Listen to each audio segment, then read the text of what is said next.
యవ్వనములో ఉన్నవారు తొందరగా పాపములో పడిపోవడానికి, తొందరగా పాపానికి ఆకర్షితులు అవ్వడానికి అవకాశం ఉంది. వారి వారి యొక్క శరీరాలను బట్టి.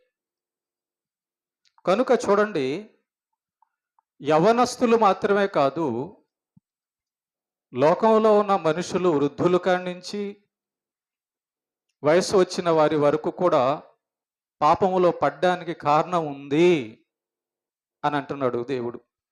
యవ్వన స్త్రీలు వివాహము చేసుకొని పిల్లలను కని గృహ పరిపాలన జరిగించుచు నిందించుటకు విరోధికి అవకాశం ఇవ్వకుండా ఉండవలెను.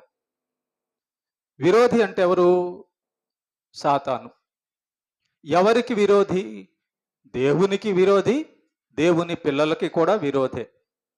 కనుక ఇందాక నేను చెప్పాను, భూమి మీద యేసు ప్రభువుని నమ్మిన తరువాత మనల్ని దేవునికి దూరం చేయడానికి, మన జీవితం మీద నిందలు రావడానికి, మనల్ని నేరస్తులుగా చేయడానికి ఒకడు ఎప్పుడూ ప్రయత్నం చేస్తూనే ఉంటాడు భూమి మీద మనం ఉన్నంత కాలము. దాని మీద మనం దృష్టి పెట్టాలి. ఎందుకంటే దాన్ని బట్టే, మన జీవితాన్ని బట్టే రేపు తీర్పు సింహాసనంలో మనం పరలోకానిక నరకానిక వెళ్ళడం అనేది జరుగుతుంది. ఇక నువ్వు కలెక్టర్ అయ్యావో, ధనవంతుడయ్యావో, ప్రధానమంత్రి అయ్యావో, పేదోడుగా ఉన్నావో, నల్లగా ఉన్నావో, తెల్లగా ఉన్నావో, ఇదేమి దేవుడు చూడ్డం. నీ జీవితం ఎలా ఉంది అని మాత్రమే చూస్తాడు. కనుక యేసు ప్రభువుని నమ్మిన వారి యొక్క జీవితం కాపాడుకోవడం అనేది చాలా ప్రాముఖ్యమైంది.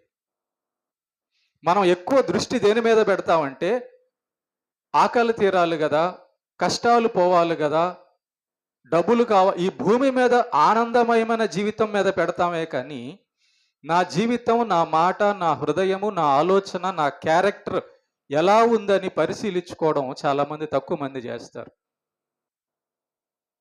కనుక నిందించుటకు విరోధికి అవకాశం ఇవ్వకుండా ఉండాలంట.